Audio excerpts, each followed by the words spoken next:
میں جناب محترم بلاول بھٹو زرداری صاحب کا اور ان کے ساتھیوں کا بےحد شکر گزار ہوں کہ آج وہ یہاں پر تشریف لائے. ان کی بہت مہربانی. صحت کا بھی انہوں نے دریافت کیا, ان کا بہت شکریہ. اور پھر آج ہم نے جو ملک کے اندر اس وقت سیاسی صورتحال ہے اس کے اوپر ہم نے بڑی مفصل گفتگو کی. اور میں یہ کہنا چاہتا ہوں کہ ہم الحمدللہ پیپلز پارٹی اور مسلم لیگ نون اور دوسری جو جماعتیں ہیں اپوزیشن کی, کل میری مولانا فضل الرحمان صاحب سے ملاقات ہوئی تھی, تو ہم اس وقت ملک کو جو مسائل درپیش ہیں, جو چیلنجز, جو مشکلات ہیں, ان کے اوپر ہماری مکمل اتفاق ہے کہ اس حکومت نے 2 سال میں پاکستان کی معیشت کو بے پناہ نقصان پہنچایا ہے کہ 70 سال میں اس کی مثال نہیں ملتی.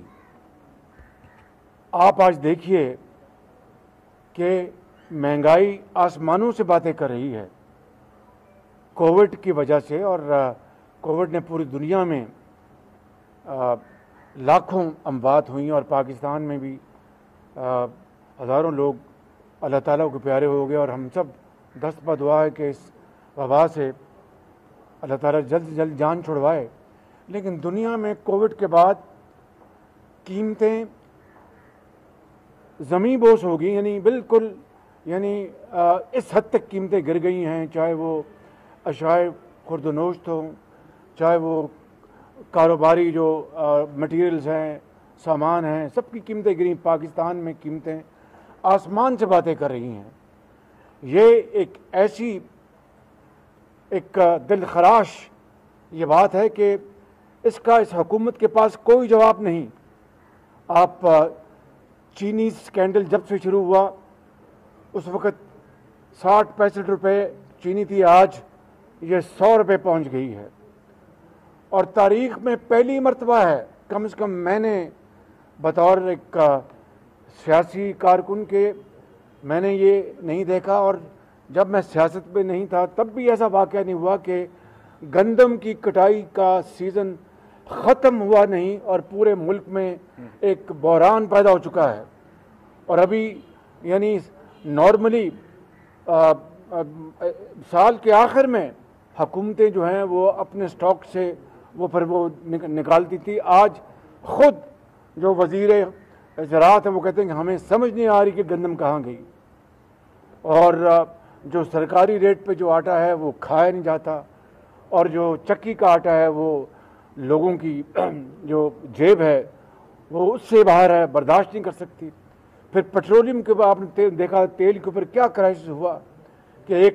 کئی ہفتے تیل ملا نہیں, اور پھر تاریخ کی سب سے بڑی جمپ 35% ان کی قیمت بڑھا دی. تو آج یہ تمام جو مہنگائی کے بومشل ہیں انہوں نے عوام کی زندگی اجیرن کر دی ہے. عام آدمی بیچارہ وہ ایک وقت کی روٹی پوری نہیں کر سکتا, اور جسم کو اکٹھا رکھنا اس کے لیے ایک چیلنج بن گیا ہے.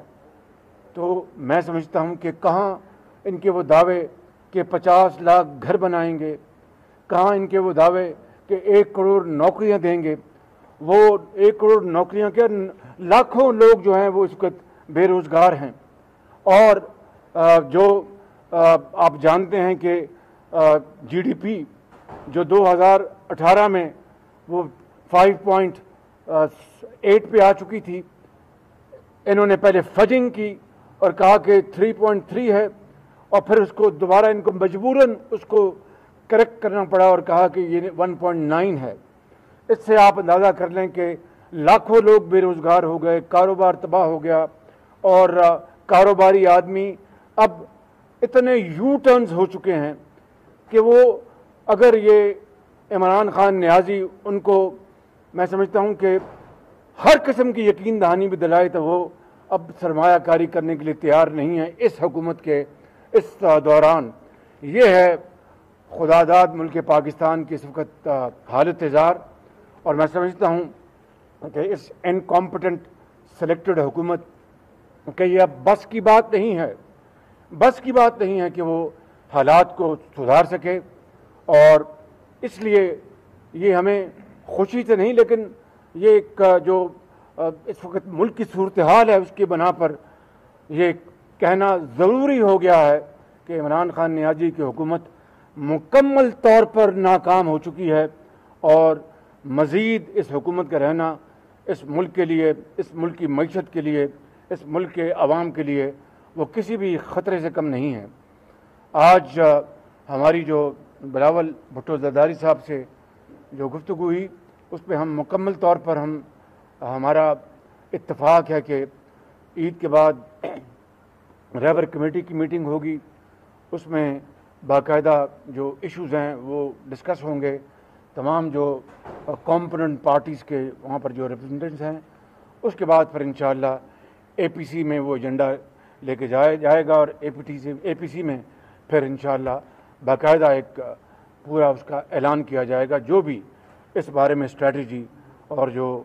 ہماری جو سوچ ہے اس کو ہم انشاءاللہ عملی شکل دیں گے۔ بلال صاحب بھی جواب دیں گے، میں مختصر جواب دے دیتا ہوں کہ یہ جو حکومت کے ساتھ جو نمائندوں کے ساتھ جو بات چیت ہو رہی ہے، یہ کوئی اپوزیشن کوئی ان سے حکومت سے کوئی ریلیف کی بھیک تو نہیں مانگ رہی تھی۔ اپوزیشن نے چاہے پیپلز پارٹی ہو، چاہے پی ایم ایل این ہو، یا اور بھی کوئی اپوزیشن پارٹیز ہیں، انہوں نے 2 سال نیب نیازی گٹھ جوڑ کے جو ہتھ کنڈے ہیں، جو چیرہ دستی ہے، اس کو اپنا وہ سوکھتیں، عقوبت خانے کی، جیل خانوں کی قیدیں برداشت کی، اور ابھی بھی کر رہے ہیں بالکل۔ تو ہمیں اگر آپ یہ کہیں کہ ہم اس کے لیے ریلیف ان سے لے رہے تھے، تو یہ تو واقعات جو 2 سال کے ہیں وہ اس کی نفی کرتے ہیں خود، کہ ہم نے تو ان 2 سالوں میں جو جبر و تشدد، جو ناانصافی جو برتی گئی، اور جو یک طرفہ جو نیب نیازی گٹھ جوڑ کی کارروائی اپوزیشن کے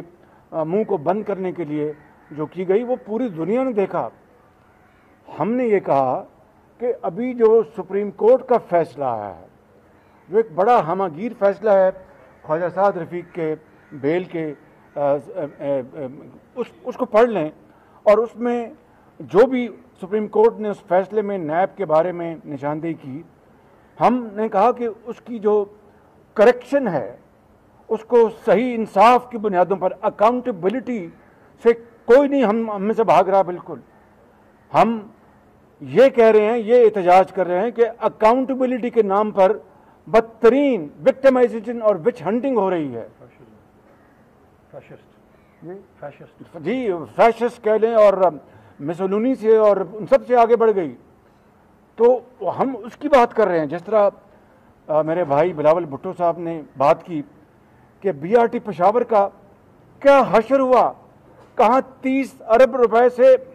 100 ارب روپے سے کراس کر گئی، 100 ارب روپے سے، کوئی پوچھنے والا نہیں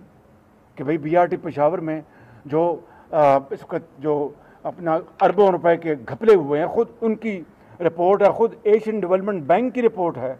اور آج تک بھی وہ اسی طرح کھنڈرات کا منظر پیش کر رہا ہے۔ پھر میں رپیٹ نہیں کروں گا، معلم جبہ ہے، اور بے شمار یہ چینی کا سکینڈل ہے، یہ گندم کا سکینڈل ہے، یہ پیٹرول کا سکینڈل ہے۔ کس سکینڈل کی بات کریں؟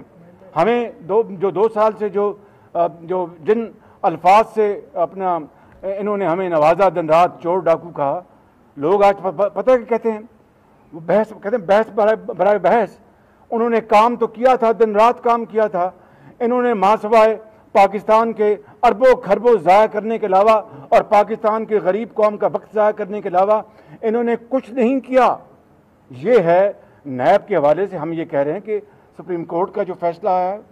اور پھر اسلامی نظریاتی کونسل کا جو ان کا جو پوائنٹ آف ویو ہے، اور پھر جو قانون دانوں کی جو ایسوسیشن بارز ہیں، انہوں نے جو کہا ہے کہ جناب اس کی آپ فی الفور اس کو آپ ری وزٹ کریں نیب کے قانون کو، اور اس کا اطلاق اکراس دا بورڈ ہونا چاہیے تاکہ انصاف ہوتا ہوا نظر آئے۔ میں کسی کا نام نہیں لوں گا، حکومت کی کابینہ میں جو لوگ بیٹھے ہیں، کون اپنا چینی کے اسکینڈل میں ملوث تھا, کون آٹے کے اسکینڈل میں ملوث تھا, کون پیٹرولیم کے اسکینڈل میں, کس کو پوچھا گیا؟ ماسوائے کہ جناب دکھاوے کے لیے آپ ایک طرف ہو جائیں. تو ہم نے یہ کہا ہے, ہم نے کوئی ان سے ریلیف کی بھیک نہیں مانگی.